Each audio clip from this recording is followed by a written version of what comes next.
শুরুতে আমরা মরুভূমি দেখতে পাই, যেখানে কিছু বাচ্চা মাটি খুঁড়ছিল। এই জায়গাটি এতটাই খতরনাক যেখান থেকে পালানো অসম্ভব। যতগুলি বাচ্চা ছেলে এখানে মাটি খুঁড়ছিল, এটা তাদের সাজার কাজ।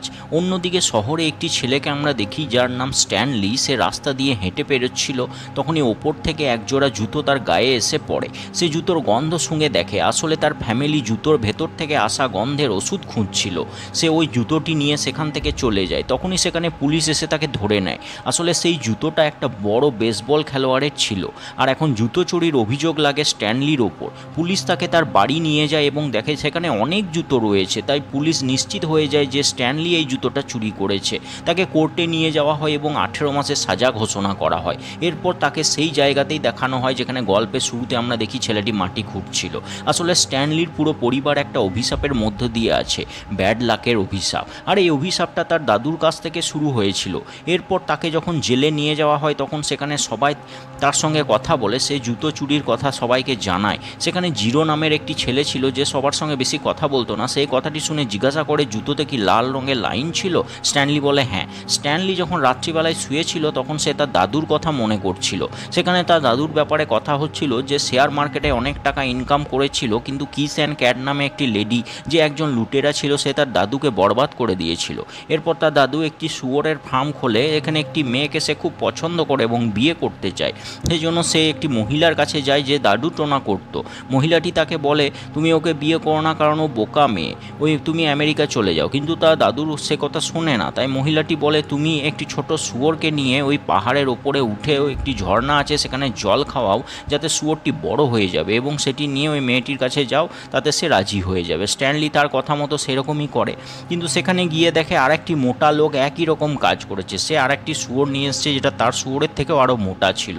তা দেখে মেয়েটি স্ট্যানলির দাদুর পরিবর্তে তাকে বিয়ে করতে রাজি হয়ে যায়, কারণ তার শুয়োরটি বড় ছিল আর মেয়েটি বোকা ছিল। এরপর স্ট্যানলির দাদু আবার শহরে ফিরে আসে, কিন্তু সে একটি কথা ভুলে গেছিল, যে ওই মহিলাটিকে সে কথা দিয়েছিল সব কাজ শেষে তাকে ওই ঝর্ণার কাছে নিয়ে গিয়ে জল খাওয়াবে, যার ফলে সেই মহিলাটি ইয়ং হয়ে যাবে। সেই জন্যই মহিলাটি অভিশাপ দেয়, এরপর তোমাদের বাড়িতে যে পুরুষ জন্ম নেবে সবাই আনলাকি হবে, তাদের নিজস্ব লাক বলে কিছুই থাকবে না। বর্তমান সময়ে দেখানো হয় স্ট্যানলি মাটিতে গর্ত খুঁড়ছিল, কিন্তু কেউ জানে না এই গর্ত কেন খোঁড়া হচ্ছে।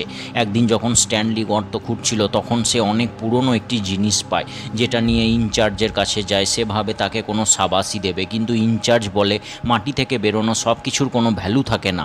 আজ থেকে 100 বছর আগে এই পুরো এলাকা জেল ওয়ার্ডেনের দাদুর সম্পত্তি ছিল। সে সময় জায়গার নাম ছিল গ্রিন লেক। এখানে একটি লেকও ছিল, যেটা পুরোপুরি শুকিয়ে গেছে এখন। এরপর কাহিনী 100 বছর আগেকার দেখানো হয়। এই জায়গাটি যেখানে কিছু লোক ছিল, যেখানে স্যাম নামের একটি কালো ছেলে ছিল এবং ক্যাটরিন নামে একটি টিচার ছিল, যে খুব সুন্দরী ছিল। স্যাম এবং ক্যাটরিনের মধ্যে প্রেম হয়, তারা কাছাকাছি চলে আসে, যেটা দেখে শহরের লোকজন, বিশেষ করে ওয়ার্ডেনের দাদুর খুব রাগ হয়, কারণ সে ওই মেয়েটিকে চাইতো এবং সে কোনোদিনও চাইতো না একটা কালো লোক এবং সাদা লোকের সঙ্গে জীবন কাটাক, কারণ সে খুব রং বিদ্বেষী ছিল। সেই জন্য সে ক্যাটরিনের স্কুলটি জ্বালিয়ে দেয় এবং স্যামকে নিজের সঙ্গে নদীতে নিয়ে চলে যায়, মেরে ফেলে দেয়। ক্যাটরিন সেখানে পুলিশের কাছে যায়, কিন্তু পুলিশ ওয়ার্ডেনের দাদুর সঙ্গে মিলিত ছিল, তাই সে কোনো সাহায্য করে না। শেষে ক্যাটরিন স্যামের মৃত্যুতে প্রচণ্ড ভেঙে পড়ে এবং সবার উপর বদলা নেওয়ার চেষ্টা করে। সে প্রথমে পুলিশটিকে মারে, এরপর শহরের অনেক লোককেই মারে যারা ওয়ার্ডেনের দাদুর সঙ্গে জড়িত ছিল। তাদের সবাইকে মেরে ফেলে। সেই জন্য তার নাম ক্যাথরিন বার্লো থেকে ক্যাটরিন কিস রেখে দেওয়া হয়, কারণ সে যাকেই মারতো তার গালে কিস করে চলে যেত।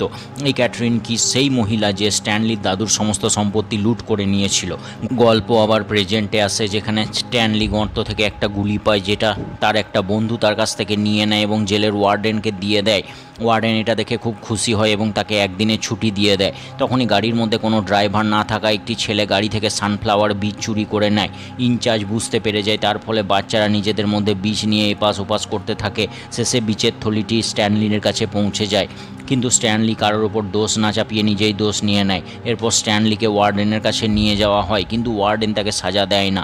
স্ট্যানলি ওয়ার্ডেনের রুমের দেওয়ালে একটা নিউজ পেপারের বড় কাটিং দেখতে পায়, যেটা বাঁধানো ছিল। নিউজ পেপারে কিস অ্যান্ড ক্যাটের ব্যাপারে লেখা ছিল যে তার দাদুর সম্পত্তি চুরি করেছিল, এছাড়াও আরও অনেক লোকের সম্পত্তি লুট করেছিল।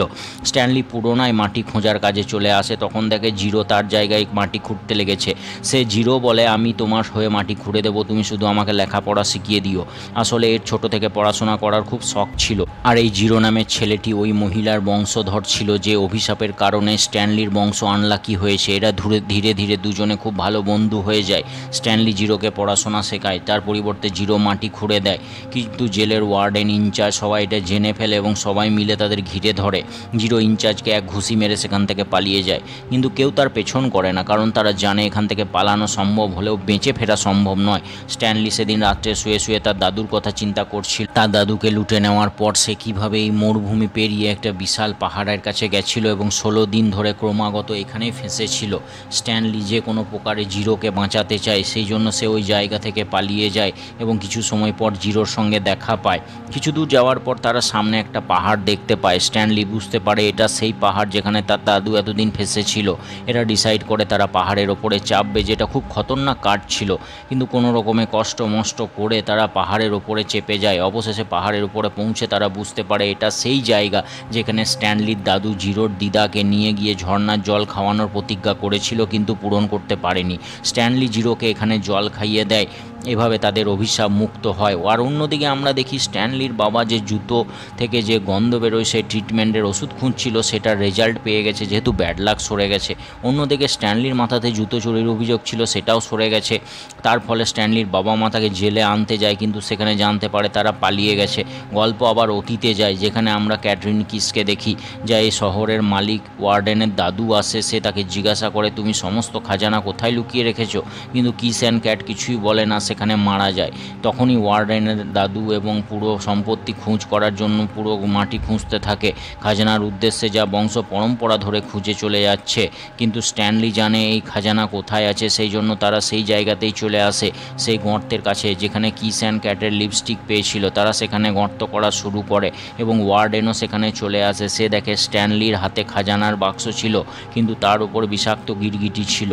আর ওয়ার্ডেন স্ট্যানলির ওপর অভিযোগ লাগায় সে যে তাদের সম্পত্তি চুরি করে নিয়ে পালাতে যেতে চাইছে, কিন্তু খাজানার বাক্সের ওপর স্ট্যানলির দাদুর নাম লেখা ছিল, তাই তাকে ছেড়ে দেওয়া হয় এবং সমস্ত খাজানা তাকে দিয়ে দেওয়া হয় এবং সেখানে আবার বৃষ্টি শুরু হয় অনেক যুগ পর। যেহেতু সেখানে একটা লেক ছিল, তাই পুনরায় এখানে আবার লেক তৈরি হয়ে যাবে।